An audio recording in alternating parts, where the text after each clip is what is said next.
Welcome to the specific 7.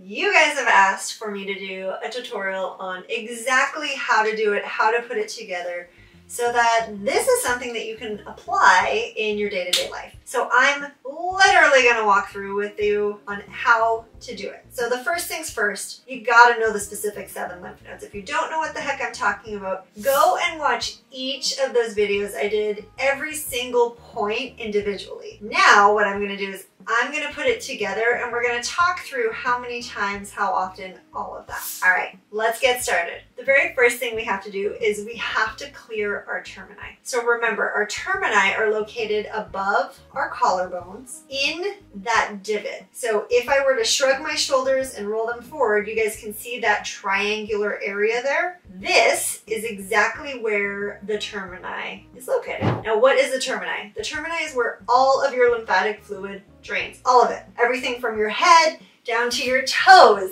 It all drains up above your clavicles in that location. So what you're gonna do is you're gonna open it up and clear it. In one of the 3 methods that I showed in the past, I'm gonna do the crossed-armed one. So what I'm gonna do is I'm gonna use my ring finger and my middle finger, and I'm going to place it on the termini, and we're gonna do 10 to 50 pumps. Now, each of these pumps is gonna be about 1 pump per second. So it's super, super gentle. Now remember, pressure is also very important. We don't want to be pushing excessively hard because the lymphatics that we're addressing is just below the surface of the skin. So if we push too hard, what can happen is we can cause the lymphatic vessels to spasm. And think about when your muscles spasm. When your muscles spasm, they don't work very well, right? Like think of a Charlie horse. You can't walk very well. Or if your leg falls asleep, right? The same thing can happen. So if we are too aggressive with our lymphatic drainage, you won't get the best results. So always check your pressure. Now, after we clear our termini, what we're gonna do is we're gonna move on to the tonsillar nodes. So the tonsillar nodes are gonna be located on the side of our neck at the angle of our jaw. So I'm gonna use the same 2 fingers. I'm gonna find the angle of my jaw,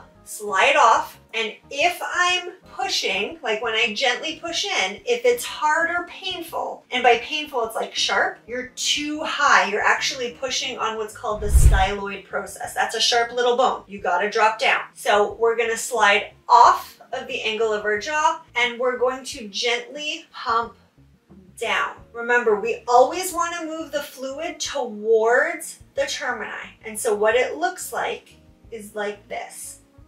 Now the thing is, you can do this on one side and do like one side at a time and then go to the other, or you can do both sides. It's completely up to you as to how you want to do this. And you can see I'm doing the exact same thing on the other side as well. Now you might be asking yourself, well, how do I know if I have to do 10, 20, 30, 40, or 50 pumps? Well, it depends how much stagnation you have. Do you have a lot of stagnation? Do you have like a lot of symptoms associated with lymphatic congestion? If you do and they've been there a while, you probably want to be on the higher end. If you've been doing this for a while though, you may be able to get away with like 10 to 15 pumps. Now, I've been doing this for what, long time, like long time. Like I'm talking like prior to 2010. I still do at least 15 pumps, maybe 20 pumps when I'm first starting a session, and especially if I'm going to do it like more than once a day because I got other things going on, I'll do 20 and then maybe the next time I'll drop down. Now after the tonsillar, we're going to go down to the apical nodes. So the apical nodes is still another one that you can do both sides. And what we're going to do is find the location, and we're getting that fluid up towards the termini.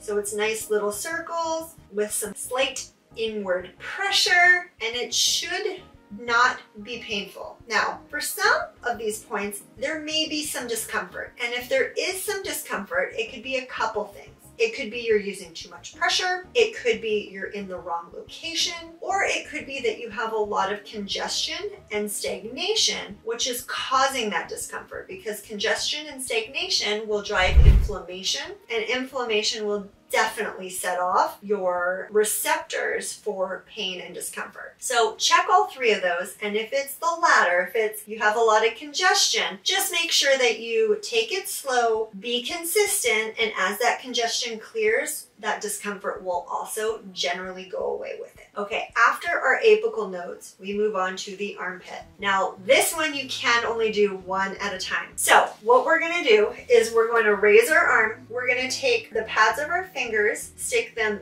in our armpit like you're grabbing like the pec muscle, just around the pec muscle. And what we're gonna do is we're gonna lower our arm and we're going to come up towards our termini. You can see that I'm moving that fluid up in this direction.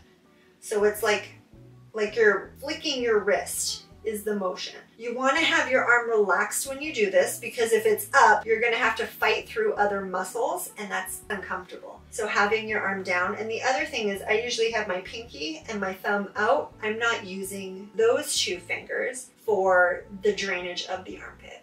Now, because we only did one side, we do have to go to the other side, and it's going to be the exact same thing. So arm up, grab on the inside, drop my arm down. So I'm in that divot.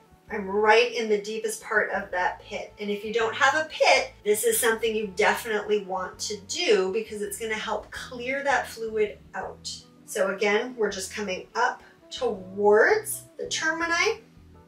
My fingers, I'm not using my thumb or my pinky finger, and we're doing like one pump roughly per second. So anywhere between 10 and 50 of these is what you're gonna wanna do. And here's the thing, you can also change the number of pumps you do on different nodes based on the amount of congestion you have. So if you don't have a lot of congestion, let's say in your upper body, but you have more in your lower body, maybe you do 10 or 15 pumps in your upper body. And then when you get down to the lower body, you do more like 25, 40, or any number in and around there. Okay, from here, what we're gonna do, I like to do the sternochyli next. So we're gonna stick our pinky in our belly button, thumb on our rib cage, like where it comes together.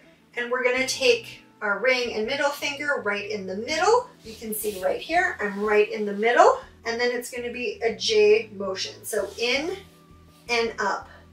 This one tends to be tender on most people. It's just an uncomfortable one. Now with that being said, we're not digging. You can see I'm only really going in about an inch, maybe an inch and a half. I'm not pushing all the way, and that hurts. So when you do this one, just know that this one can be comfortable. This one isn't, it's just not the most comfortable, but it does help. After we do the sternochyli though, what we are going to do is we are going to move on and do some deep diaphragmatic breathing. Now remember, the way that we get fluid from our legs to drain up onto our left termini, our left collarbone, is through the thoracic duct. And the thoracic duct runs right along our spine all the way up and loops up into the left side. The only way that we get that to move is by belly breathing. So I like to do this one after the sternochyli. You can do this before the sternochyli. You pick what works for you, but we're gonna practice some belly breathing right now. We're gonna do at least 10 of these. So we're gonna take a big breath in through our nose. You can see my tummy's coming out, and then exhale. Inhale. Exhale. Inhale. Exhale. Keep going. One thing I want you to notice when I'm doing this, I'm exhaling longer than I am inhaling. Why that is because that's going to help kick us into a parasympathetic state. Our body has to be in a parasympathetic state in order to drain, and most of us aren't. Let's do 2 more.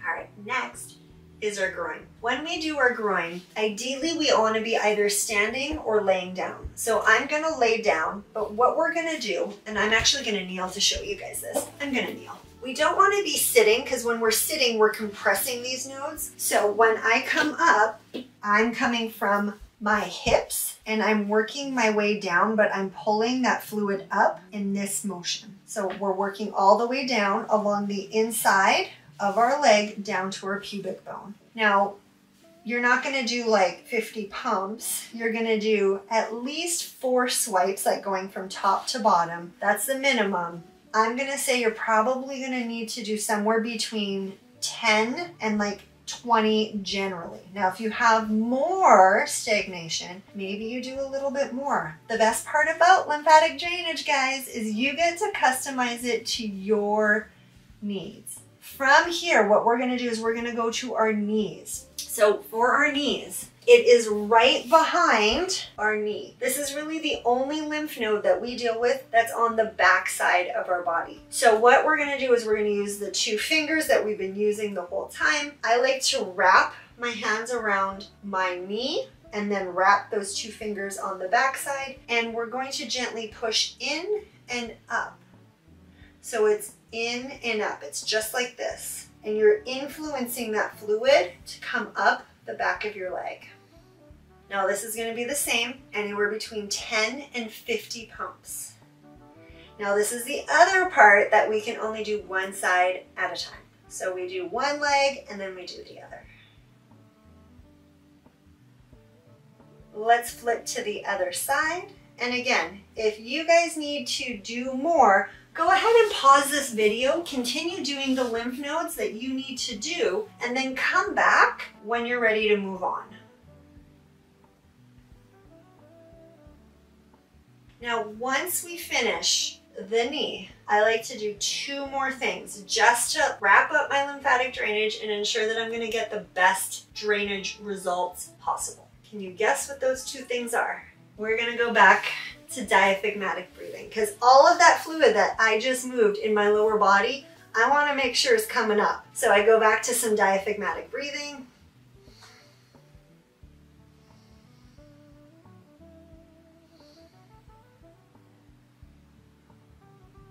And when you're first starting diaphragmatic breathing, it is easier to lay down. Reason being, you're taking gravity out, and it just tends to be something that is easier to grasp. So if you need to lay down when you do the diaphragmatic breathing, by all means, do that. And then after we do some diaphragmatic breaths, we're gonna go and just re-clear or termini in order to make sure that all of that lymphatic fluid has somewhere to drain.